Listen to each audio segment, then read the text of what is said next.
Good evening and welcome to the Byrdcliffe Forum this Thursday evening, February 17, 2022. I'm Ursula Morgan, Exhibitions Director at the Woodstock Byrdcliffe Guild. Tonight's panel features painters Melanie Delgado, Harriet Livathinos, I've messed that up, my apologies, Anne Sanger and Roberta Sickler, discussing their abstract works and many influences. The panel this evening will be moderated by Douglas I. Shear. Doug Shear is an artist and writer living in Woodstock. He has been an abstract painter since the 1950s. His artist parents took part in the WPA, Artists Union, and classes with Hans Hofmann. In 1974, Doug co-founded Artist Talk on Art, the art world's longest running panel series, which has presented over 8,500 artists in more than 1,000 panels and dialogues. He became chairman emeritus in 2019. He was archivist of the Artist Talk on Art archive, which resides at Archives of American Art of the Smithsonian Institution. He currently serves as board president and chairs the programming committee for 2022 panels. Doug also serves on the Education and Public Engagement Committee of the Samuel Dorsey Museum of Art at SUNY New Paltz. He is a board member of the Woodstock Byrdcliffe Guild, where he serves on the Exhibition and Programming Committee and leads the Byrdcliffe Forum virtual talk series. Welcome, Doug. Thank you. When we think about abstract art, we don't normally think of the Hudson Valley, at least initially, but rather we think about New York City and other great art capitals of the world. But there's a lot of abstraction going on in the Hudson Valley. Abstraction had its roots in the Industrial Revolution and in political revolution too. The type of freewheeling abstraction, true to tonight's artists, falls more into what my colleague, the late critic Irving Sandler, coined as a term in the late 1940s, the New York School. That group of artists, epitomized by Pollock, de Kooning, Klein, Mitchell, Goodenough, and Frankenthaler, to name just a few, blazed a brand new path. The new post-war abstraction was very gestural and even at times messy. Increasingly, the scale got larger and larger. Some work was highly painterly and stayed within the limits of brush and palette knife, but other work involved pouring, dripping, and even throwing paint. The heyday of the movement, which came to be known as Abstract Expressionism, was from about 1944 to the late 1970s. But as a movement, it went on, and if it didn't transcend, it at least survived many other movements in art. It had staying power. Today, a number of art stars have held sway in what is for all the world consistent with the art of the original 1940s ABEX movement. Today, interest in the art of Gerhard Richter or Julie Mehretu show that the passion for abstract expressionistic art has not waned at all. The late painter Will Barnett once said at an Artist Talk on Art panel, describing what had changed between prior to and post-war painting, quote, "Before the war, all art was outer directed, but after the war, it became inner directed." My colleagues tonight represent the carrying on of that introspective, inward directed view on painting that exists despite being surrounded by natural beauty, but doesn't overtly attempt to portray it, except at times by inference. Now let me introduce Melanie Delgado. Melanie's painting has been described as explosive, wildly playful, and bold. Perhaps this also describes her personality. Melanie started painting in her early 30s. While living in California, she met her now husband, Mark Delgado. He wondered why she wasn't making any art of her own. She had worked her whole life looking for ways to help children express themselves. Now Melanie paints in her basement in Glenford. Before moving to Glenford, New York, she lived at the Byrdcliffe Artist Colony for 3 years. She discovered R&F pigment sticks while taking her one and only painting class at the Woodstock School of Art. Melanie feels her momentum and continued commitment to painting is a direct result of her connection to the community. She's participated in many group shows in Woodstock and nearby Kingston and in Yonkers. Melanie has also had a few solo shows and is currently showing new work at Pinkwater Gallery in Kingston. Melanie.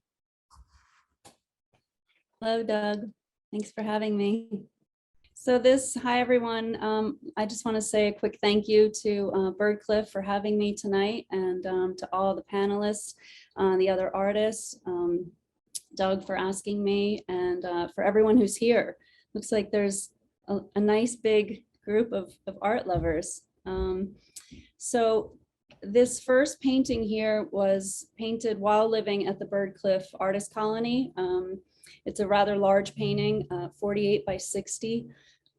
I really enjoy painting large pieces like this.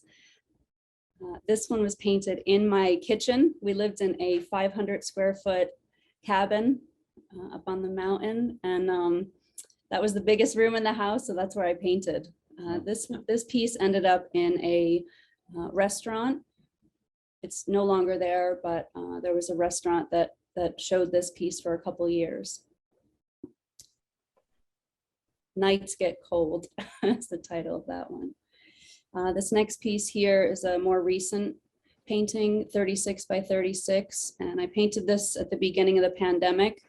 The title is A Mass Grave of Gloves. I cannot always take credit for the titles, which I have a lot of fun with. My husband is a writer, a beautiful writer, and we have a ton of fun. We have lists of titles in our house, one on the refrigerator. Our daughter, Mary Scout, is always saying brilliant things, of course. So we tend to write things down that she says. But this particular title, I believe Mark came up with, A Mass Grave of Gloves. And I think this just embodies the feeling that I was having during a time that felt really scary, really unknown, confusing. So yeah.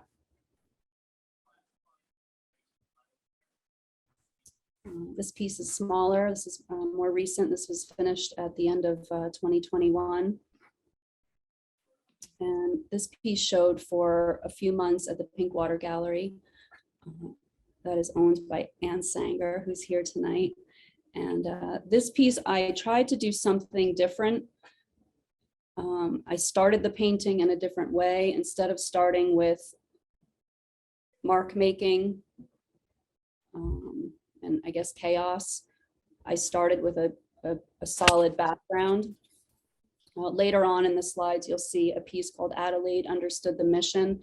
And that was one of the very first pieces I ever finished. And it's a large piece and it's a black background. So I tried to take the idea of, yes, there it is. Wow, you're good. Thank you, Ursula. So this piece has a solid background and then, you know, all these large abstract lines and shapes on top. So I was revisiting this piece because it was going up at Pinkwater, and I sat with it for a few days and just thought, well, maybe I can use this as a jumping off point for some new work. And so that's where the last piece, the idea came from. But yeah. Oh, I love that. This is one of my favorite paintings. I really love this piece. I painted this while living at the Byrdcliffe Artist Colony in 2015. Cabin fever. It must have been winter when I painted this. As most of you know, anyone living in New York knows that 4 months, sometimes longer, is a long time. And I think Mary was brewing. I may have been pregnant with Mary when, or right, this may have been painted right before that. There's a ton of paint on this piece. There's a lot of layers. You know, I studied with Jenny Nelson.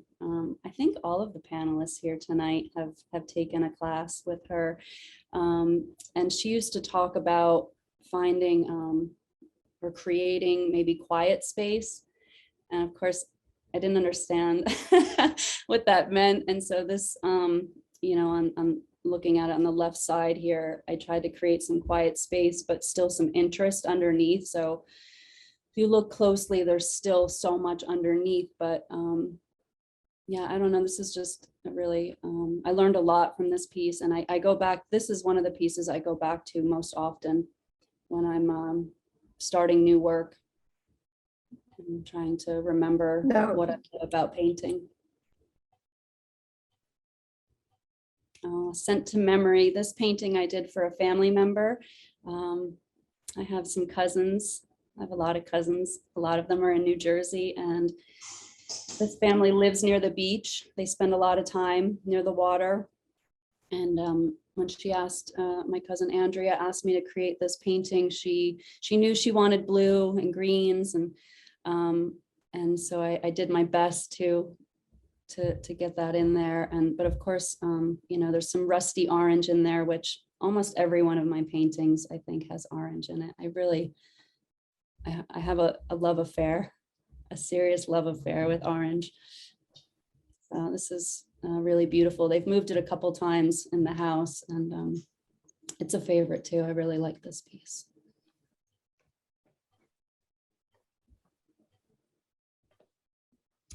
Mary Scout titled this one, "Some Books Are Blind." She says that anytime we're reading a story and there's it's black and white, if there's no color, she says, "This book is blind," and she closes it and puts it away. So I wrote that down, "Some Books Are Blind." This felt like a strong title. I mean, you hear in our house multiple times throughout, sometimes the days, but weeks, "That's a title," you know, and someone writes it down. This feels really different than most of my work.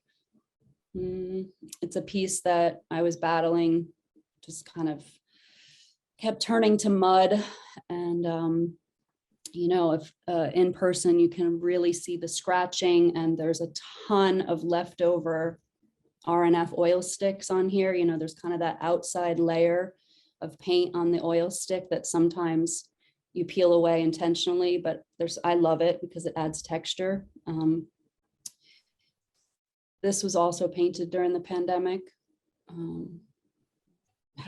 don't know, it feels ghostly. Yeah. This I painted the next follow-up. This is 30 by 30. It's the only painting I've ever done in this size. I wanted to challenge myself to a different size. And I say I prefer painting on square for some reason. I think the decision is just made, right, for you on a square.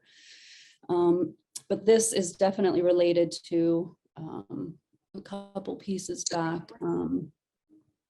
Slide 3, it feels like they're related, you know, with that bright blue background. And I think it's the succession of minor setbacks, but not this one, but they could be related. They're all related, right? I painted all of these, so they must have some kind of, there it is. Thank you, language. So, and I think with these, I intentionally tried to keep somewhat of a subdued palette. I can't really help myself. You know, it's hard. I use a lot of color.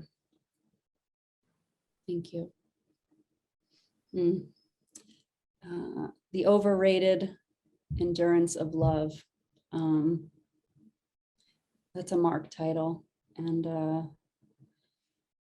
this was painted at the end of last year. I think I painted this in the summer. I had a pair of sneakers in my 20s that this painting reminds me of. They were like skateboarding sneakers, and they were the same color as this painting. So that's what this painting reminds me of.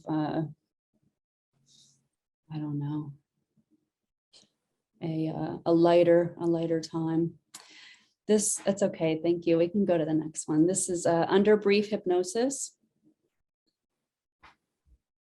This one still lives with me. I have this one at home. This one's, feels very different than anything else. This feels very controlled. I was trying that black background again. And I also used, all of these are oil on canvas, but sometimes I love to write text. I love to write numbers and letters backwards, forwards, over and over again, crossing them out. Sometimes they seem more obvious than others. Here it seems very intentional. And I love Jean-Michel Basquiat's work, and I always go back to his work. When I'm feeling stuck, I look at his work and it reminds me of the techniques that I enjoy using, which is repetition, I work pretty quickly. I work on multiple pieces at a time. So with oil, you need, and I'm not patient. So, if something's not ready for the next layer, and I don't want to turn it to mud. I've done that many times. So I just go to a next piece. This was one of 3 pieces that I did last summer.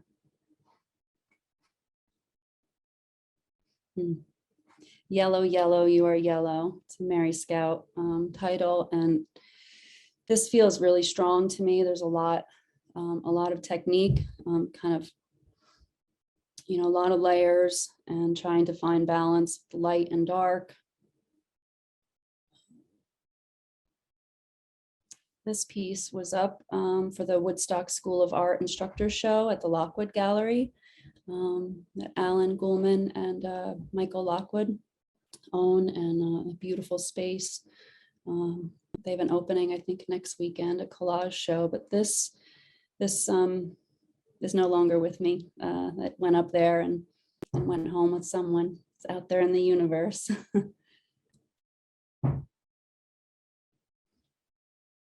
This lightweight feather duster, I did this right before the pandemic.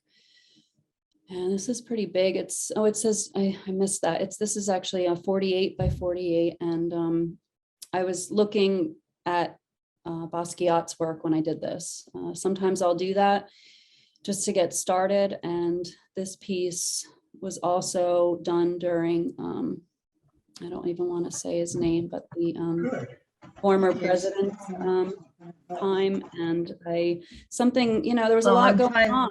There was a lot going on in 2019 that was unsettling. And, sometimes I don't know how to let it out. And I've found that painting allows me a chance to really work through some hard feelings, in a healthier way. So, yeah, I don't know. I worked through, there was a lot happening. There's a lot of emotion in this piece. And it was quick. I did this in one day. This was done in one day, which is not normal, the norm. Maybe Wolves. This piece was done while living at the Byrdcliffe Art Colony as well. This piece kind of always felt unfinished to me, but there was something I really liked about the bottom of it. It felt like this piece was almost growing out of the ground. And I left it. I debated it to cover that green a few times, but I learned so much from Jenny Nelson, and her voice is still with me. It's a strong voice while working. She would say, step back, because she'd see me, I'd be going bonkers. I couldn't stop, and I was making so many decisions so quickly. And she would just say, step back, it's just as important to step back and look at the work as it is to work on the work. And so I think I remember really trying to do that here. Oh, Mountain Range of Misunderstanding. It's funny. This is one of those pieces I feel like I could go back in and do something else, but I never do. This piece showed, Jenny Curry invited me. I don't know if she's here tonight. She invited me to join her along with her parents in a show. I believe it was Artist Legacy, 1+1+1 at Wham a couple of years ago, and she chose this piece to go along with hers and her parents' pieces, and it felt an honor, such an honor. I just have to say, you know, it's an honor to, you know, be in a community of such, you know, amazing artists and writers, and it's just a trip. It's a trip to be here. It's the trip to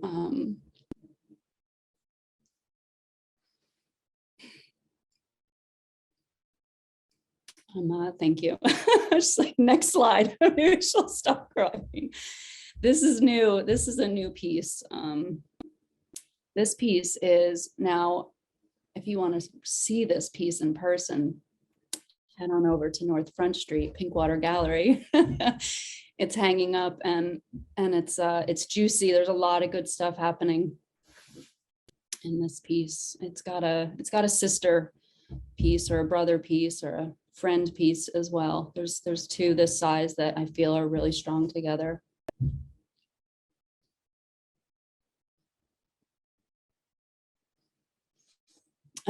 So out of all of these paintings, I think there's 17. I think we have one more after this. This is the only one on wood. Everything else is on canvas, but this is one of 4 pieces that I titled the Creamsicle Chronicles.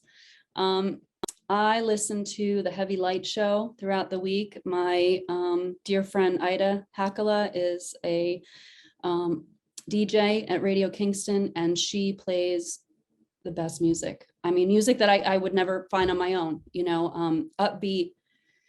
And I'm always finding myself, you know, feeling really good when I'm listening and painting to her, her selection of tunes. And so this piece, along with 3 others, anyway, there was a conversation had that day on her show. It was summertime, and it just helped me to get moving. And so I did these 4 together over, I think, a 2-month period, and they sold at Pinkwater. Somebody grabbed those up. And this is the last piece, I believe, in the slide. This is the last painting that I finished. And it's currently hanging in my husband's office. It's called Coyote Calm. And this piece, I tried to, it didn't, you know, work out, you know, my plans, these ideas that I have. I love Philip Guston's work, and he has this way of working with pink that feels strange and wonderful. And so I attempted, this is my attempt at, you know, trying it. It went through a lot. The blue didn't come in till the end. I couldn't pull off that green. So it turned to blue, but yeah, so that's the last piece in this series. Thank you, Melanie. Oh, thank you, Doug. Thank you. Our next artist is Harriet Livathinos, who was born in Dallas, Texas, and is currently living and working in Kingston, New York. She received her MA in painting and printmaking at Wayne State University in Detroit, Michigan, and also studied at the Art Students League in New York and the Woodstock School of Art. She's an active member of the National Association of Women Artists and the Woodstock Artists Association and Museum. She has had solo and group shows in Greece, in Texas, and New York, is the recipient of numerous awards, and has several works included in the collection of the U.S. Embassy in Athens. Quoting her, "My work is all about line, color, and form, from snarly mark making to the definition of solid shapes, often overlapping and transparent, and the influence they have on the space around them. They are my tools for exploration of air, density, and depth, and means for expressing the tangible and the intangible, feeling and raw energy. My explorations go from pencil to pastels to ink, using various papers and treatments, combining color and line toward the goal of expressive abstract composition. Harriet. Thank you. Thank you very much. I'd like to start by saying that after a lifetime of working on Impressionist landscapes, my aha moment was 12 years ago at the Woodstock School of Art when attending Meredith Rossier's class in abstract drawing. It was so freeing and I was hooked. This and the next slide are both examples of something that that Meredith introduced me to, called blind drawing. What you do is you draw for 20 minutes with your eyes shut, letting your hand follow the spirit, so to speak. And I found often that switching hands was a good idea, and drawing with my left hand would make surprise marks that I never would have expected to happen with my right hand. Losing control sometimes is not the worst thing in the world. This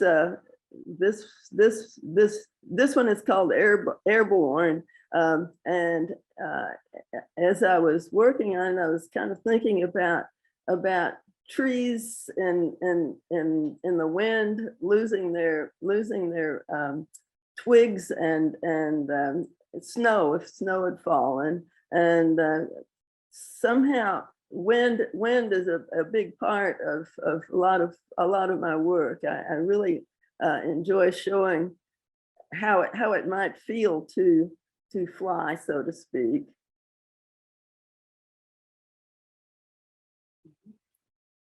This one is called Better Beware. And one of the things that Meredith got me thinking about was using different materials.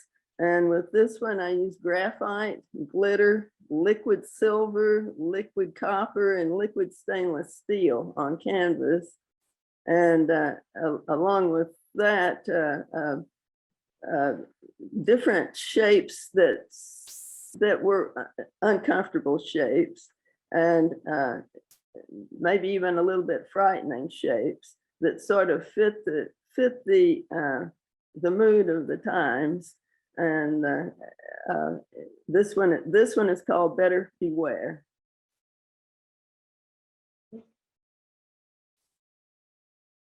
Here we have artificially intelligent snowbird.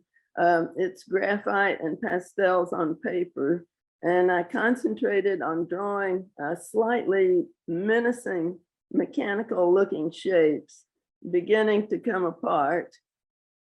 Also airborne and a little scary, as kind of benefits or befits our current times. Big hug. This large, tightly wrapped shape represents our special and I think almost universal need of hugs these days.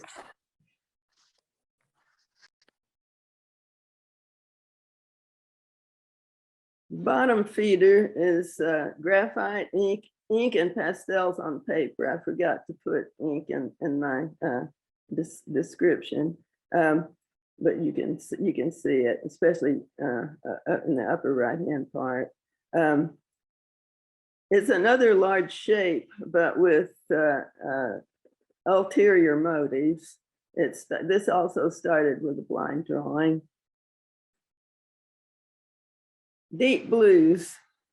I wanted to show the strength and softness and the nuances of one color, and that was blue, different shades of it.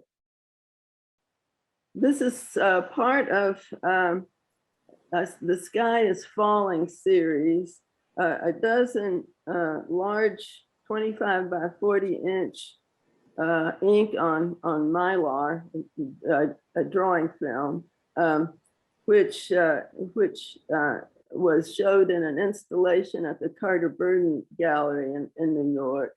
And again, the inspiration for this whole series was the 2016 election. The Sky is Falling.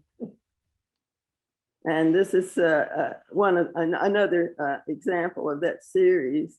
I find ink on mylar seductive. In order to get a solid color, it requires going over it more than once with the brush. So it's demanding, but it creates surprises, which is something that I really that makes me keep going back to mylar as a substrate. This is called Miracle of Life, and it is graphite, ink, and pastels on paper. This is the result of a long blind drawing to start it out. Then thinking about sprouting seeds. And after opening my eyes and examining it and editing it, then adding color and texture. And this was a much tighter piece than I'd been working on previously. This one is called Motorized Moth. It's ink and graphite with pastels on paper. And here I was trying for transparency with the application of ink on two intersecting large shapes. My lockdown library, ink and pastels on paper. After Meredith introduced asemic writing to me, I was tempted to make my own version of writing and the library of it, which only I can decipher. It's very private. Our Little Secret, it's oil on canvas, large forms in tight proximity in order to better keep their secret, oil on canvas. This one is Outskirts, and it was about the unwanted immigrants in the outskirts of Paris a few years ago. It started with graphite and pastels on paper, and then an overlay of mylar and ink to represent the tumult of the situation. Starting over, thinking about our new normal, using unusual materials. This is ink and punctures on cardboard. I really chewed it up. Stratosphere, it's ink and pastels on mylar. To get the ink to stick somehow, I had to go over it in some places to get those strange textures. I wanted to show an otherworldly feel with the odd shapes and the ink resist. Sudden realization, this is ink on Yupo, and I was hoping to isolate a moment in time with just color and gesture. The Kiss, graphite, watercolor, and ink on Japanese paper. To show a soft, tender moment, I used watercolor and ink on damp Japanese paper after a blind drawing in graphite. Unexpected Journey is ink on mylar. This one started as an involved blind drawing, graphite only, then traveled through it, adding color and texture with ink, ending with a kind of map of a mental trip. Unexpected Riches, ink and pastels on paper. This is pretty big, 30 by 48. Started as a blind drawing and then added color for depth. Many small fragile shapes make a large solid shape. Think of I think of the color purple as being inherently rich and feel like it's sort of like opening a door into a secret cabinet full of goodies. This is the work of Ann Sanger. Ann Sanger is an artist and curator living in upstate New York. She's an abstract painter and also the owner of the Pinkwater Gallery in Kingston, where she features her own work alongside that of other abstract and contemporary artists working in and around the Hudson Valley.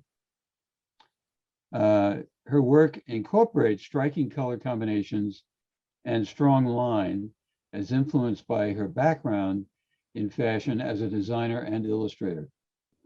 Ann's recent revelations as an abstract artist have led her to explore pastel drawing, liquid acrylic works on paper, monotype printing, as well as larger scale acrylic and oil paintings featuring an intuitive use of luscious color as the primary form of self-expression. Ann. Thank you, Doug. Hello, everybody. Good evening. I, as Doug mentioned, have started from a background of fashion. So this is an example of my fashion illustration style. Fashion, it was originally my career choice, and I went to fashion school. I went to the design, architecture, art, and planning school at the University of Cincinnati, and then went on to move to New York City after graduating and spent nearly 30 years in the garment district, both as a designer and then later as a technologist, someone who specializes in technology used by designers. But ultimately, my heart rested with art. And so over the years, having continued my fashion illustration practice, I also did painting classes on the side in New York City, Cooper Union, SVA, the Art Student League, all kinds of things that to continue to keep my hand in. It wasn't until I got to the Woodstock School of Art, however, that my focus shifted to the Hudson Valley, and I ultimately moved here full-time in 2019 after deciding to purchase a weekend home in something like 2015 or 16. So it's at this point, 2019, that I went from being a painter on the weekends to being sort of a full-time painter. And Benicia was a breakthrough for me. This one was painted in California at a workshop, and it's large, it's 48 by 60. Prior to this, and I'm not showing work from before this, I was working much, much, much smaller. So it was really a revelation here to get to work that large. Then the problem became how to get it home. So I encountered my first taste of shipping costs related to fine art, and it was definitely frightening, but didn't cause me to stop doing it. So Benicia, here painted in 2019. The next piece is called North Sea. It was from a group of paintings that I did related to what I eventually opened as Pinkwater Gallery. And in fact, the name of the gallery is derived from this series. The Pinkwater series represents a group of acrylic paintings, simplistic in form, really just playing with shape, and nothing too grand except a focus on what I call political art. And I don't really do political art anymore, but I was feeling really strongly about climate change. Currently, I still do, but at the time, it was an overwhelming feeling of grief and helplessness. And so I painted a series of large works, 30 by 40, 30 by 30, with this obnoxious pink color as the background.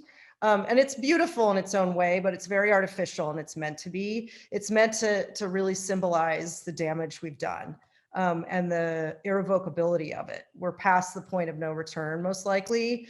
Now, this is a pretty dire, sort of reflection on the situation. So, opening Pinkwater Gallery was actually a big joy in my life. And September 2019 was the inauguration of the gallery with a collection of all of these paintings. And these paintings took over the entire gallery wall of one side. 5-year-old girls loved them. Not a lot of other people bought them, but it was a great way to open the gallery with a splash and to really get my voice out there. This piece, New World 4, was part of a series. I ultimately made 8 of these Liquid acrylic on paper really speaks to my background in fashion illustration. The color, the use of an inky kind of viscous liquid that isn't quite as watery as watercolor. It has more intensity of color. I like liquid acrylic for that purpose. These were framed 26 by 20, and they were really a joy for me to create. They were pure joy on paper. And I found this quite liberating, this group to do. This next piece, Greater Good, was completed last winter, 2021, and it's an acrylic on canvas. And this really starts a new grouping in my mind. Now you'll notice I actually didn't include any pieces from 2020. I'm not sure I made too many. I was focused on use of gold foil on wood panel at that time, and they were really just getting my yayas out in terms of exploring shape. I did not include those pieces here because now I really regard painting as my focus. And this is an example of the kind of color that I do. I like intense color. And I also like to build a rampart, so to speak. I like to build my paintings. And they get quite complicated actually, and mainly because I like to then take over the ramparts with color and then use line work and tracery to pull it all back together. This next piece, Boomtown, is another example of that approach. So here again, I'm building with acrylic on canvas, a fairly large size, 36 by 48, a group of shapes that are built almost like building blocks and ramparts and pieces, and then pulling everything together, exploring in color, but then using this intricate line work that is, again, a byproduct of my background in fashion illustration, which is a lot about line, pulling things together by using line, and also just being influenced by current contemporary artists that work a lot with line, such as Amy Stillman, sorry. This piece called Bijou was created at the end of 2021. I love this piece. It's hanging in my house. Actually, it's behind me here. You can't really see the colors in the dark light, but here you can see quite well. The acrylic colors that I used here are definitely influenced by my background in fashion. These are colors like magenta and strong use of like a dark indigo blue and phthalo green that really appeal to me personally. I also really love orange, like Melanie said. I'm addicted to orange. I can't help using it. I like to use it in context with pink. I like it with blue. I especially love it with blue. So I'll never stop painting with orange, I'm quite sure. This piece is called Jardin Botanica, and it was painted, it was actually influenced by a trip I took to a botanical garden in Puerto Vallarta, Mexico, right before the pandemic. It was probably the last vacation I went on. And it was actually on that vacation that I conceived of opening an art gallery in Kingston. So this one is a very special one. It did sell to a young family, and I'm very proud of it. I really like this piece. This piece is one of probably about 30 that I did last summer, all inspired by the immediacy of color that you can get with pastels. And pastels on paper in particular, I'd made them in all kinds of different sizes. They were quick, they're meant to be gestural and fun to do, and they're really color studies at the end of the day. This one was titled Casa De Luis because it is based on the color combinations used in the work of Mexican architect Luis Barragan, who I'm very influenced by in general. This one, La Cathedral, or the Cathedral in French, 2021. I'm a huge Francophile, and I tend to use French words in a lot of my titles. It's a little pretentious probably, but I love French. And this one was inspired by Notre Dame and that feeling of sorrow that what happened to Notre Dame last year, or was it 2020? So that really sprung from that. But the emotion behind this, I think, is really present in the result. And I love, again, these juxtapositions of colors like orange and aqua, as well as grass green and these dark inky blues, gray and salmon that I think pull the work together. This is one of two monotypes I'm showing tonight. I recently had the pleasure of taking Kate McLaughlin's workshop at the Woodstock School of Art. I can't recommend it highly enough. It is really, really a great opportunity for a painter to get out of your box. I kind of was of the opinion, like, why make prints when I'm a painter? And after taking the class, I totally get it. I was just set free by the freedom of the use of ink on a plate, but also the constriction of shapes and the collograph or stencil shapes that I was able to use in this piece, as well as the next one, Solastasia number 1 and 2. And these two pieces represent my first foray into monotype printing, which I hope to do more of.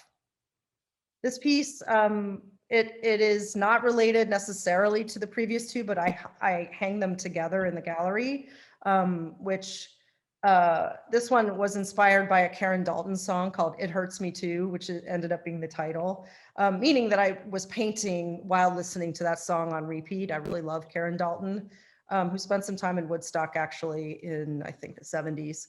But I can't seem to get away from the blue and the orange. But in this case, we see the gray coming in and the persimmon.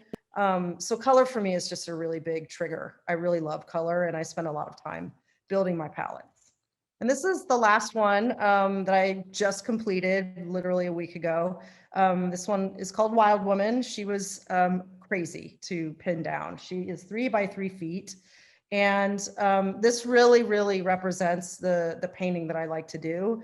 This complexity, multiple layers. I started out with a layer of acrylic on canvas, and then it built up with oil paint. Ultimately, I always like to use oil on top for its richness. And you know, again, we see the theme of orange and blue, and some goldenrod in there and some indigo. And these are really the colors I like to live with. I'm working on some pieces now that completely get me out of this zone, but I'm quite happy with how this worked out. And I actually had Melanie over for a studio critique with me, and she helped me move this into its final position and wrestle her down finally. So thank you, Melanie.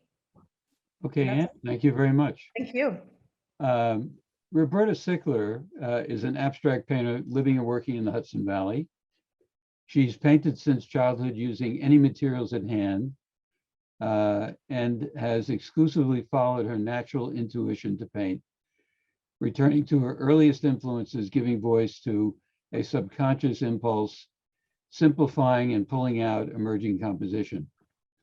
Her paintings often begin with gestural blind drawings to establish the dynamics, perhaps over a neutral wash. After a palette is developed, paint is layered many times, scraped and sized, wiped, and repainted. Fine brush lines, crayon marks, or graphite marks may be incorporated as a conversation with the painting begins to emerge. She believes that painting begins to speak as her work proceeds to make visible deeper parts of consciousness. She studied at SUNY Buffalo and the Albright Knox Gallery, concentrating in painting and the study of mid-20th century art. She worked in theater as well as studios in painting and drawing. She was accepted for the experiment in international living her junior year abroad in Siena. Living in a medieval city while saturated in the itinerary of Renaissance art influenced a continued pursuit of art history.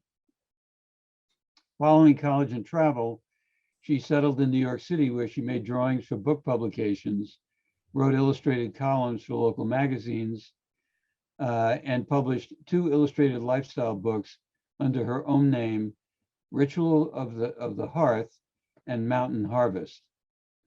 Coming to the Hudson Valley brought Roberta's artwork under the influence of a natural environment and the legacy of landscape painting. She enrolled at SUNY New Paltz to further her studies of art history, ceramics, and printmaking, earning an MFA in painting in 1991. In the years that followed that, she worked teaching art primarily at the elementary level. Since that time, she has become part of the Woodstock art community, studying with outstanding artists at RNF at the Woodstock School of Art. She has memberships in the Artists Association and Byrdcliffe. She also shows regularly at the Emerge Gallery in Saugerties, and her paintings are in many private collections internationally. As her style has evolved, she recognized how the connection of the many various experiences weave together as her own voice in painting. the freedom and freshness of children's play with materials, the legacy of art making through history, and how painting carries the hand and is part of its own time, always the subconscious impulse of dreams. And Hi, now, everybody. Roberta. Hello. Hi. Hi, Doug. I'm very happy and honored to be part of this panel. I'm coming up last after following all these wonderful painters before me. So I know this particular piece that's here in this slide is called the Alchemy Street. And I think there's a whole background I have with medieval art and medieval art history, medieval history, and archaeology. Those things that inspire me, and they're kind of like in my dreams, and they come out in my work, and this kind of sensibility. So this is an example of that. The Alchemy shop, not the Alchemy Street, the Alchemy shop. And this is represent, oh, this one is, well, I was just going to say that it was a long process to build this painting. It's many, many layers, and it is about 24 by 24. So the next one, this one is, I call the Black River. It's also about the same size as the Alchemy shop. And this one is on paper. So it's a different kind of a process in a way. Like many works, I begin with a lot of marks making and blind drawing and building the darks and letting that kind of develop into a composition that I can work with. And I'm using lots of layers of paint again. And as I build the paint, letting other marks come through, and then sometimes redrawing and painting them out again until you have surface that shows a lot of history, a lot of development. So other than that, this is, I remember building, this is from about 2019. And I remember emphasizing those orange shapes on the bottom and at the top, how that really resonated and set off the deep red. I love red. It comes out so often. I feel like I have to hold back sometimes with it. It takes over. So this is a monoprint from 2020. It's about 12 by 12. I can't remember exactly what the size is on it. And I'm also very interested in monoprinting. I do it off and on. And I find it extremely liberating, and gone through the same discovery process that Anne mentioned of how it awakens your regular painting, and how it just is very freeing, especially if you get bogged down in your work, in your process. This is like, oh, it's fast, and you just have to work fast to make it happen. So there's, it eliminates a lot of thinking about what you're doing and keeps you in the intuitive process. This is a new painting. It's part of a series that I've done through the pandemic, pretty much. I started working small. I have tons of work and tons of stuff collected in my studio. So I thought maybe I'd try challenging myself to work small, and storage is not such a problem. What I did recently was to create these linen covered panels.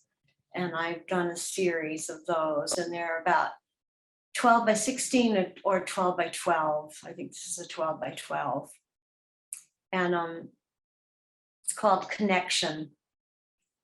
And Again, it's like colors I use a lot, which is the deep blue and accented by its complementary orange. And I'm trying to bring in more green in my work. So this is kind of where this one is going. I like the, often I build two strong forms in my work. It just kind of keeps emerging with an empty space in between.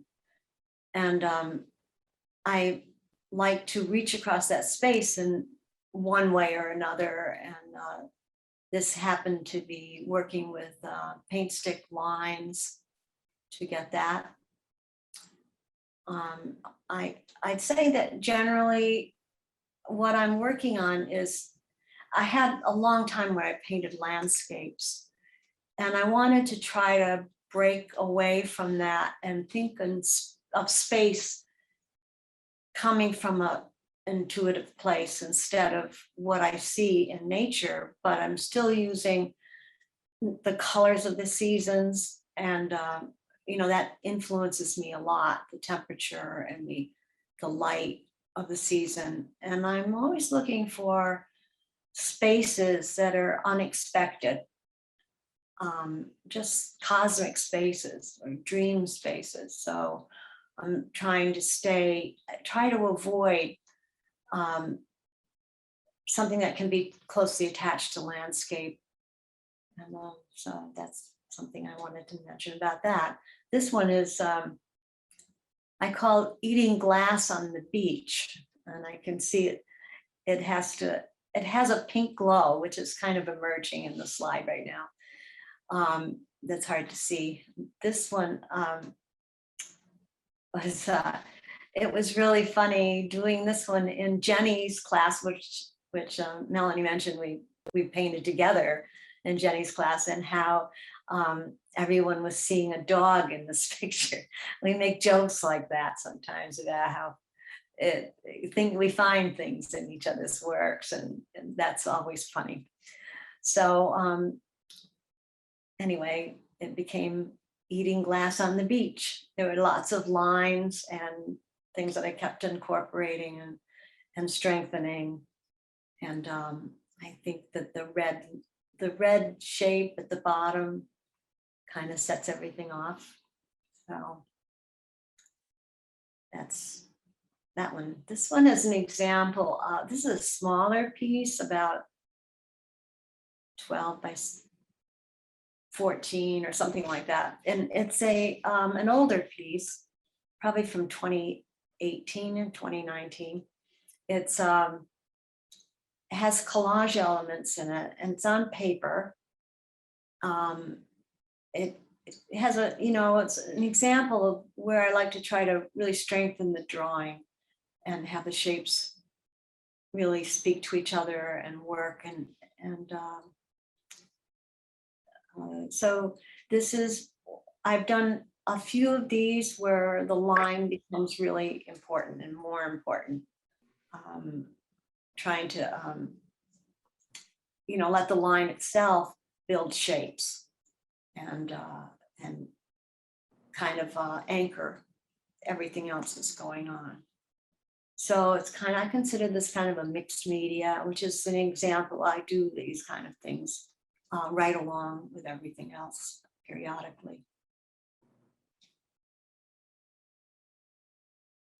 This is also a recent one, maybe 2020, 2021.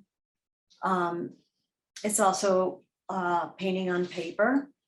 I call that Night Call, and it's about 12 by 16. And it's also, I'm working always with oil and some paint stick and a lot of charcoal. I use charcoal for a lot of the line and to define edges and things sometimes. So this is an older monotype or monoprint,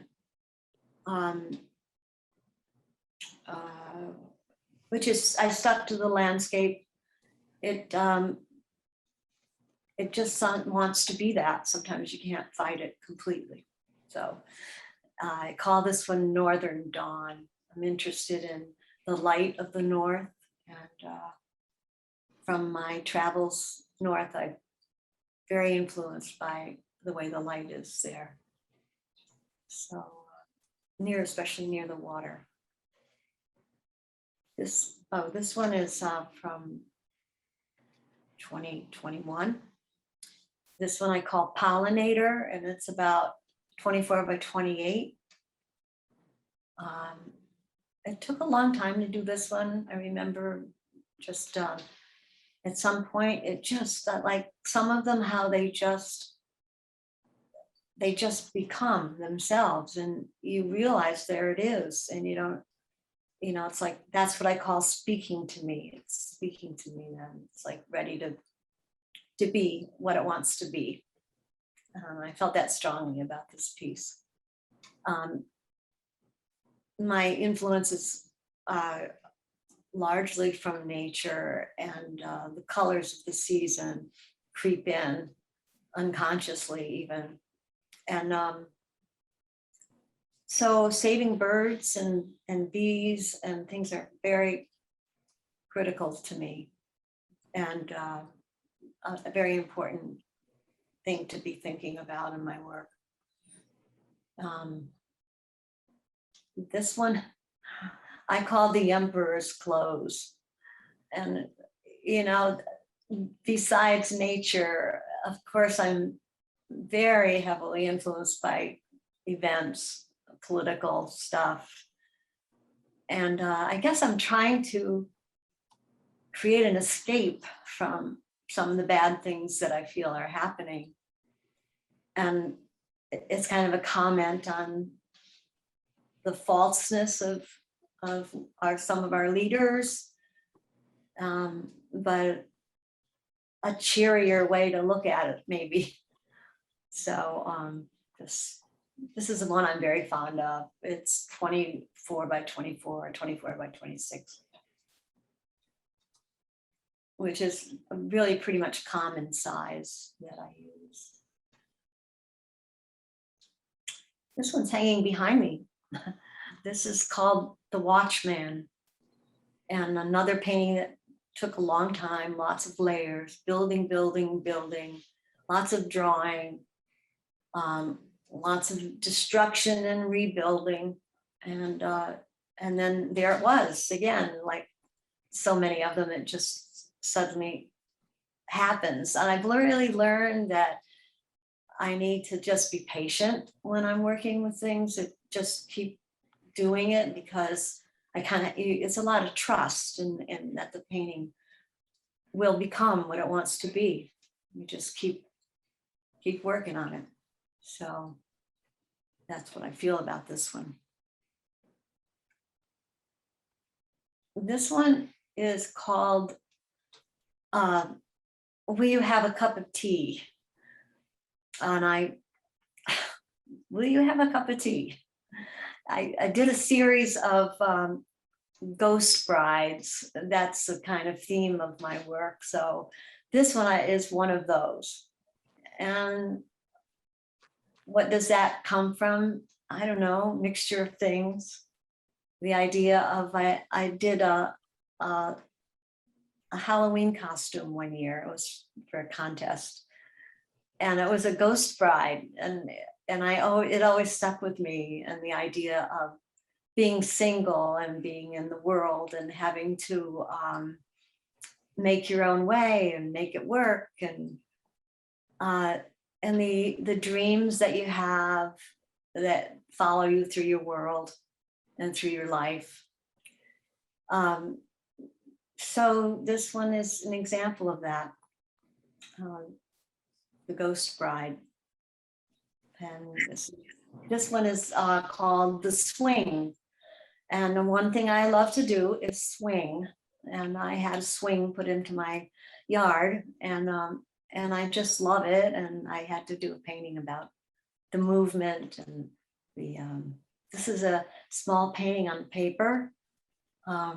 Again, I only use oils I rarely use anything else except for charcoal, oil stick, and things like that. I think it's about 12 by 16, again, a smaller one. And this one is from 2020.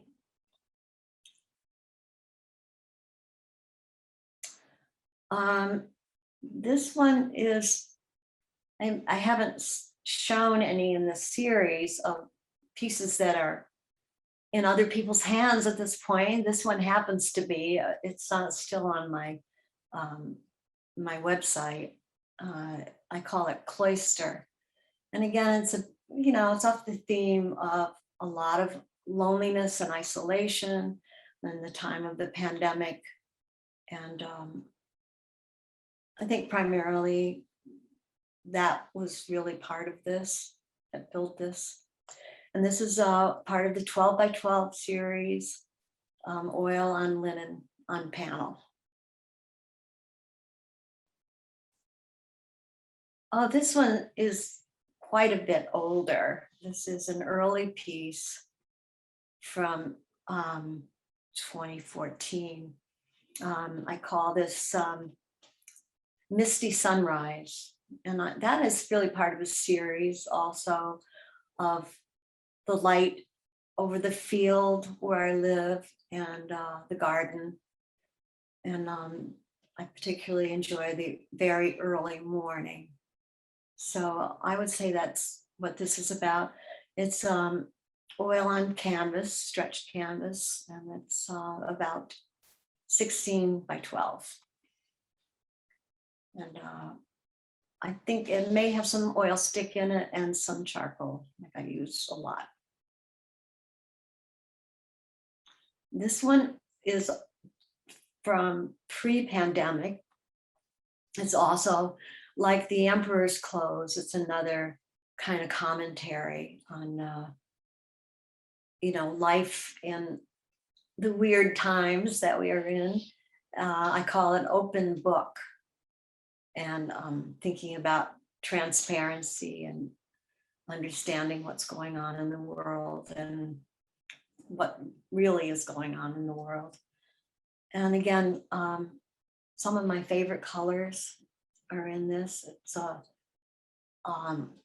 another one, 24 by 24, and it's built with many layers and a lot of drawing.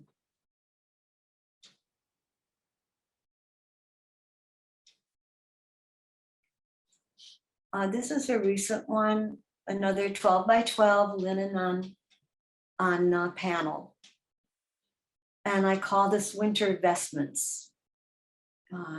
It's, again, same process, lots of free drawing, mark making, building layers and layers of paint, and trying to, the composition quite often comes slowly for me. It takes lots and lots of, intuitive, impulsive drawing and blind drawing until I can begin to see how it can begin to work as a composition. I like strong shapes that relate to each other. So this is an example of that. And interesting to me, combination of colors with that rusty red and pink. But I love the veils of white and transparency, which I'm trying to get more of that in my work right now. Do you have many more images, Roberta, or not? I do. How would I show them?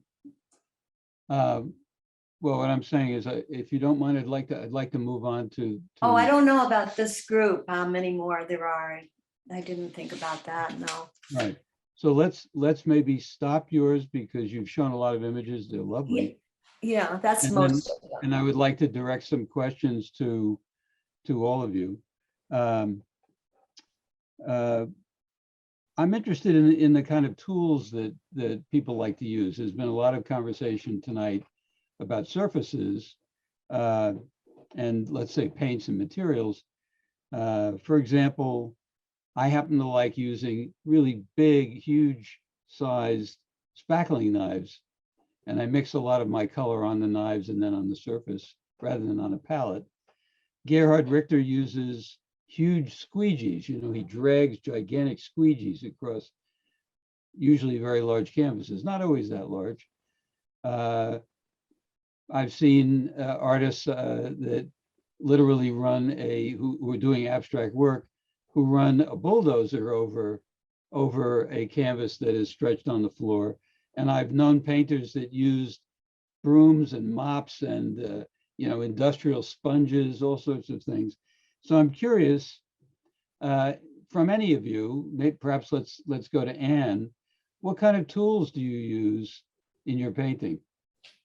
I use brushes, palette knives, pencils, charcoal, oil sticks, Mhm. sponges sometimes. And what about Melanie? Similar. I use large brushes for bigger pieces, but mostly palette knife and the R&F sticks. Mhm. And the 3-in-1, sorry, and then the 3-in-1 woody sticks. A lot of times I start with those. Mhm. And Roberta, are you using mainly brush or do you use other kinds of tools? It varies a lot. I use a lot of palette knife. And then where I want areas to be lighter in weight and more diffused, I would be using a brush.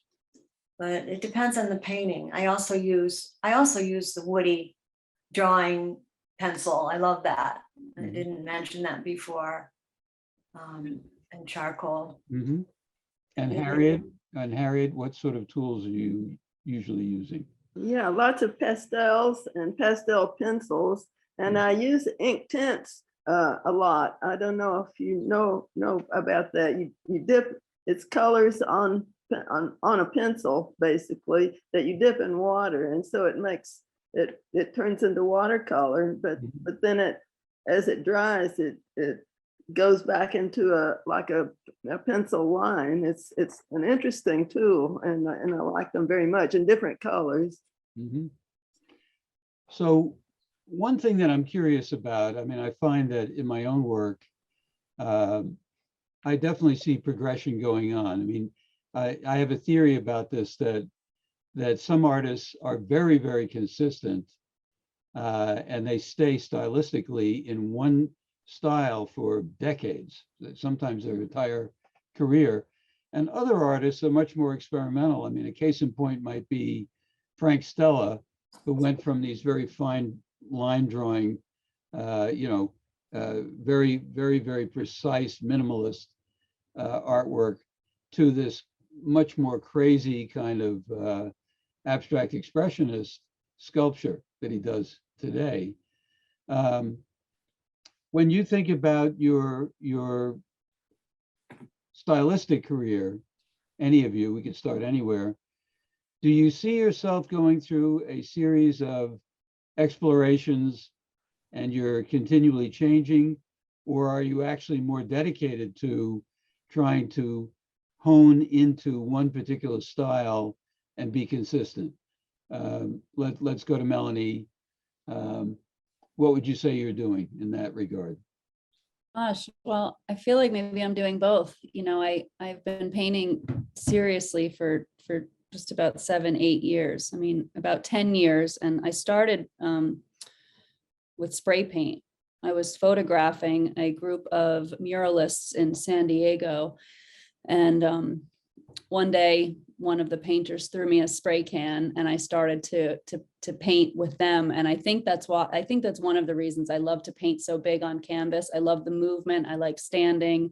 I like listening to music really loud, dancing in between layers. You know, I mean, it's a a full body experience. But no, I think I really want to be a great painter. You know, I want to be a really great painter. And so I'm painting as much as I can, and I'm not so interested maybe or curious right now with working on other styles of work. I feel like I'm pretty dedicated to abstract painting right now.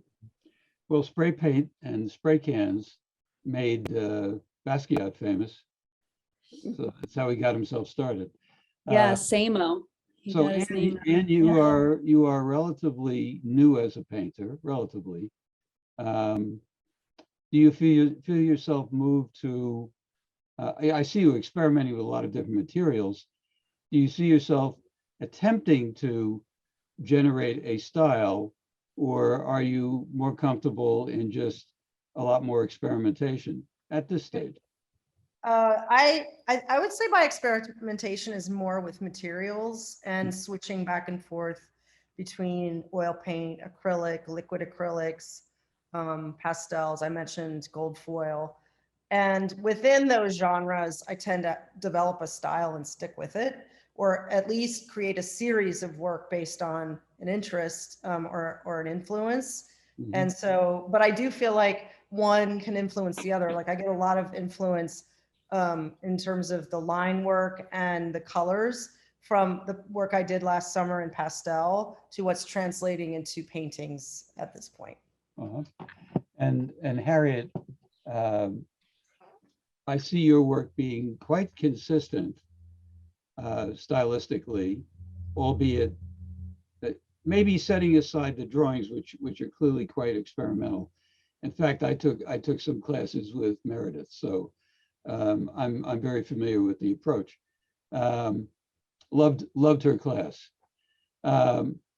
So do you feel that I see a lot of consistency in what you're doing, particularly in where you have lots of little shapes, the sort of overall, kind of construction that you're doing.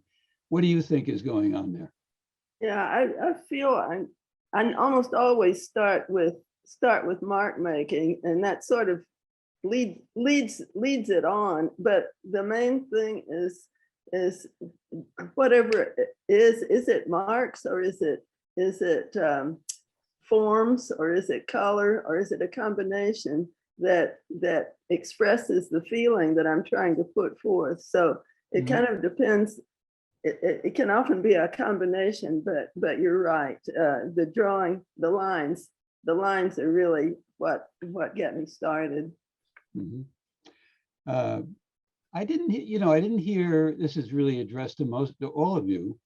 Didn't hear too much specifically about, well, there was Guston mentioned, there were a few people mentioned, but I didn't hear too much about early influences or even contemporary influences.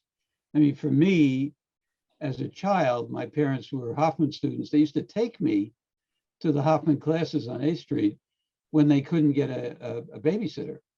So I actually had the experience of being in those classes, which were all life drawing. That was the only thing that Hoffman did. And sometimes I would even be able to have my own easel, but just the experience of watching the artist working from the model and listening, that made a tremendous imprint on me, that experience. And I was very young. And then in high school or prep school, I had Jim Dine as my art teacher. That was and it was at the height of his pop emergence. And so I didn't want to become a pop artist, but just as a person, as a serious artist, it made a tremendous impact on me.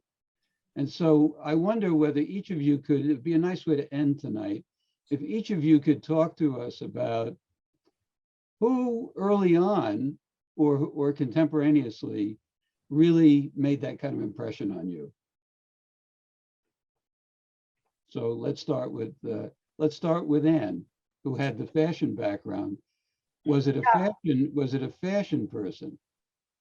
I was very influenced in terms of fashion illustration by the great Rene Gruot, who's a famous illustrator, as well as Antonia Lopez. But I was also influenced during fashion school by Jean Miro, and I continue to be. I love his color juxtapositions. I also love Nicolas de Staël, Richard Diebenkorn. I also am a huge Basquiat fan. Helen Frankenthaler. I mean, the list goes on. It's just such a rich built, foundation we're so lucky to build on. But I will say, Doug, you are remarkably lucky that you had those options early in life. For those of us who grew up in the Midwest, for example, like myself, I didn't have Jim Dine as my art teacher. I had Robert Blackburn. I don't know what happened to him, but I still would like to thank all of my art teachers for getting me to where I am today. Right. And Roberta, again, I don't remember you speaking out about any particular artist. Right. I'm sure you have some favorites, though. Well, I didn't have the enrichment that you had, as you talked about. As a child, I was brought up in the country, and there was I spent a lot of time on my cousin's farm and things like that, with big horses and wonderful background. But I did study at the Albright Knox School of Art Museum, and they had their whole collection at that time was mid-century abstract art. Right. And it's interesting because I had many favorites, but and I lived with them every day. They were there. And then I was interested in the way Harriet put it, encountering Meredith Rossier, because I also studied with her briefly, and it was like coming home. It was like I'd gone way off into illustrating, and I'd forgotten my roots, in a way. So that brought me back to abstract painting, which is like, I was doing that as a child, and I remembered it. I remembered it well. What a pleasure it was. Right. And it came back. So. And Harriet, did you have any particular, artists who left an imprint really impressed you early on, particularly? Well, yes, actually, the Dallas Museum of Fine Arts. I was born in Dallas, and I do remember an early Mondrian representational painting that I thought was quite fine. But most recently, since really diving into abstraction, Julie Moretu is really is somebody whose work I admire and have gained a lot from. Her use of line and layering of lines and color with all the layering, and also Eva Hess. Again, her use of negative space and experimental work. But I have to say, put in a word for Hilma Af-Klint, whom I just discovered with the Great Guggenheim show, was it 2 years ago, who really started the whole ball rolling with abstract art. And we're only now giving her credit for it. So let's hear it for Hilma. Yes. Well, those are the roots of abstraction. Woohoo! One of the grandmothers of abstract art. Yeah.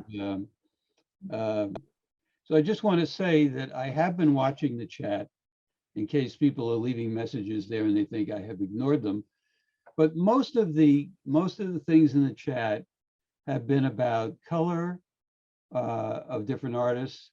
There've been a lot of very laudatory comments, far too many for me to try to read you any, except to say they've been laid upon all of you appropriately. And so you have lots of fans, including me. And myself as well. right. So the only thing I would say is I find the interest in different surfaces fascinating. I myself am very interested in UPO and vinyl as a surface, endlessly fascinated by that. So I'm going to turn things over to Ursula to wrap us up. I get the wonderful job of first thanking our moderator and the lead of the Byrdcliffe Forum series, Doug Shear. Thank you. Our panelists, Melanie, Harriet, Anne and Roberta, thank you for sharing your work with us this evening. I would also like to thank my colleague Heather, who has been behind the scenes helping out, the Byrdcliffe Forum Committee, our Board of Directors, the members, and of course, most importantly, everybody who joined us this evening. Thank you so much. And before we depart,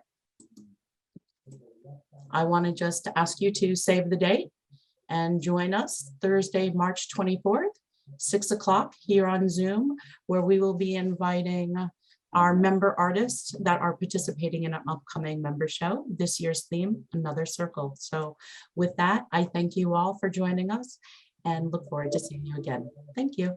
Thank you. Thank you. Thank you. Thank you all.